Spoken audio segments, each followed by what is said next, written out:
In the following, I relate 5 of my personal experiences with Salvia Divinorum. As a recovering alcoholic and drug addict dealing with depression and anxiety, I've always struggled and failed to live spiritually, and I've always been hostile toward religions and most people's conceptions of God. I'm now in recovery, having quit drinking about a year ago. Though I was able to stop drinking, I continued to despair of ever finding a spiritual life. And though it wasn't recommended to me by anyone, I decided to try Salvia Divinorum. I had heard long ago it could be potentially valuable in gaining spiritual insight and transcending personal difficulty. The results of these 5 experiments have been more successful than I could have possibly imagined. Not to mention they have been stranger than my strangest dreams. Though I don't think Salvia by itself is any substitute for spirituality, I think it can help. It has certainly helped me. The following experiences can only offer hints as to how it has helped me, as the core of the content of my experiences is impossible for me to put into words. Bear with me as I try to explain. Trip number 1. I bought a gram of SD of potency 7X. My younger brother and I smoked almost all of it in one evening. My brother had tried it a few times and recommended that I take off my shoes and socks. Why? I asked. He replied, well, when I'm on Salvia, I tend to sweat profusely. So I took off my shoes and socks. I sat on the bed and tried to clear my mind of distractions. Then, finally, I took the pipe and torch, and took as big a hit as I could.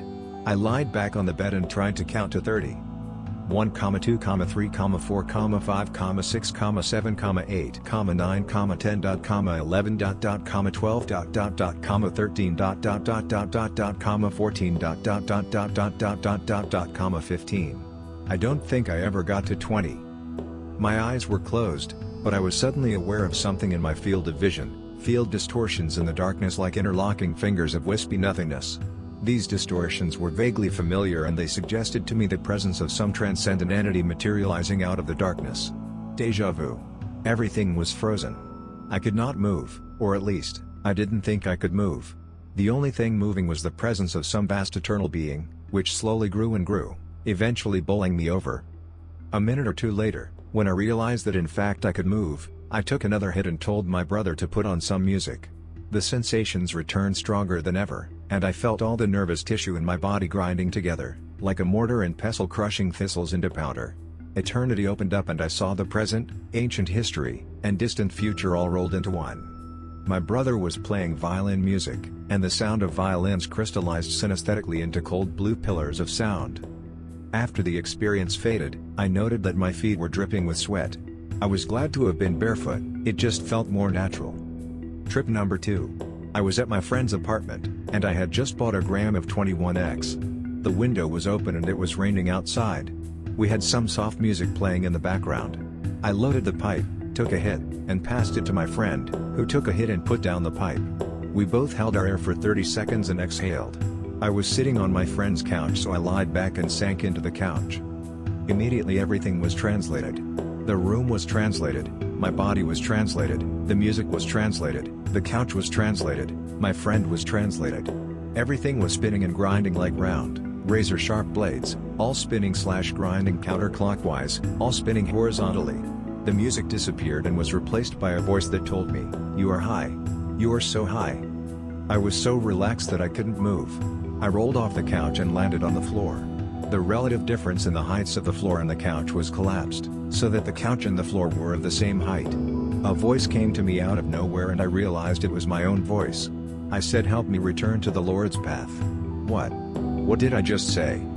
My friend later told me that when the effects came on, he was terrified, and as he looked at my face, he saw my face replicated 100 times in terror. His report reminded me that not everyone experiences salvia the same way. It is an unpredictable substance that may or may not produce pleasant results.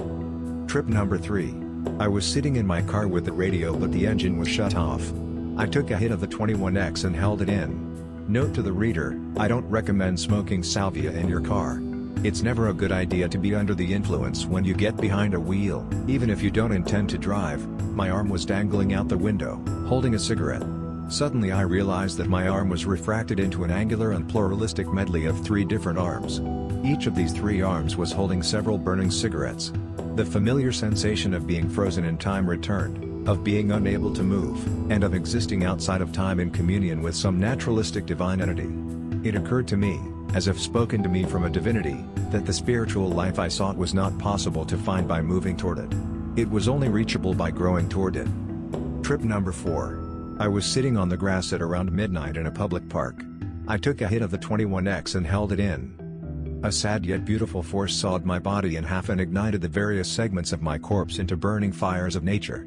Nature burned me and everything around me into dozens of frozen divisions of living stone, made to praise her. I thought, I was made to lie here in the grass, sinking slowly into my grave.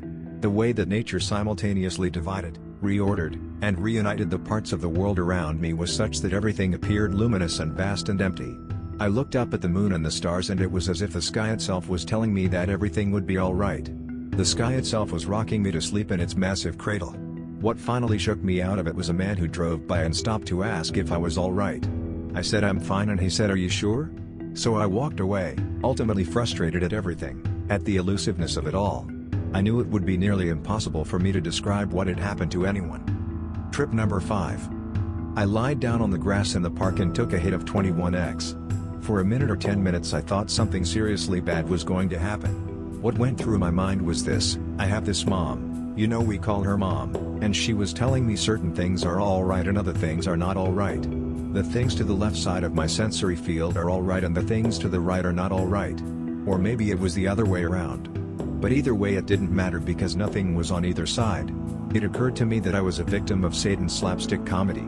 This whole thing, the whole time, was a hilarious pun. I laughed so hard that I drooled. I was so confused that I forgot I was on Salvia. There was this white house on the block adjacent to where I was lying in the grass and whatever was in that house, it was okay, as long as mom said it was okay. The sky was like dribbling wax into my head. It was long horizontal sky wax that melted off and took eons to dribble over. I was laughing so hard I was drooling and babbling incoherently. Everything was frozen in time in the most perfect way, like glass peanut butter, and the objective was to not move because if I moved I would break part of the liquid glass peanut butter that I was submerged in. So I kept lying down on the grass squeezing my eyes shut tightly so that nothing would break. Finally some people passed me on the sidewalk and I snapped out of it. This final experience was different from the others in that it was not particularly spiritual. It was, nonetheless, an absolute riot.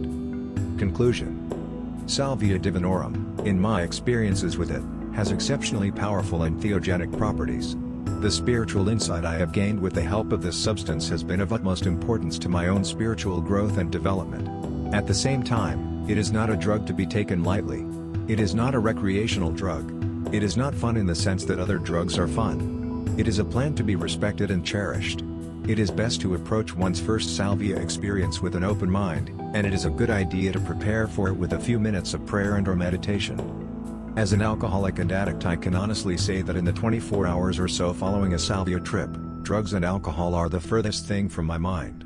This is not to say that an alcoholic who has been sober for just 24 hours can pick up salvia and never crave liquor again. It is simply to say that the effects of salvia include the catalysis of spiritual growth and development. And spiritual growth and development are essential to recovering from alcoholism and drug addiction.